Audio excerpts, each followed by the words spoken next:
పాకిస్తాను చివరికి ఎంత స్థాయి నీచానికి దిగజారిందంటే పావురాళ్ళని కూడా అడ్డదిడ్డంగా వాడుకునేటటువంటి నీచమైనటువంటి మనస్తత్వానికి చేరింది.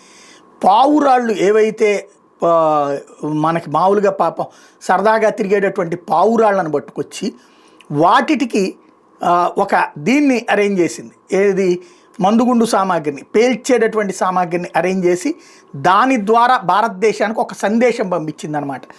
ఏమనయ్యా అంటే భారతదేశం మీద ఏమైనా చేయడానికి మేము సిద్ధంగా ఉన్నాం, ఇది కేవలం సందేశం మాత్రమే, కాశ్మీర్ మాది, కాశ్మీర్ని మేము ఏమైనా చేస్తాం, మీరు భవిష్యత్తులో దాన్ని మీ చేతుల్లో ఉంచుకోలేరు అన్నటువంటి ఒక స్టేట్మెంట్ అనమాట.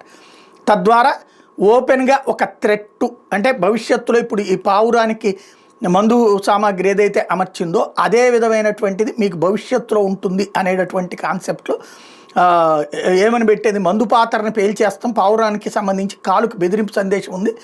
దాంట్లో ఆర్ఎస్ పురాలోని కాట్మారియన్ ప్రాంతంలో ఈ పావురాన్ని పట్టుకున్నారు. దానికి ఉర్దూలో కాశ్మీర్ మాది, సమయం వచ్చింది, అది వస్తుంది, జమ్మూ స్టేషన్ ఐఈడి బ్లాస్ట్ అని ఆంగ్లంలో రాసింది. భద్రతాధికారులు ఇప్పుడు అప్రమత్తమయ్యారు. అంటే డైరెక్ట్గా ఇక పాకిస్తాన్గా వచ్చి పీకేదేం లేదు.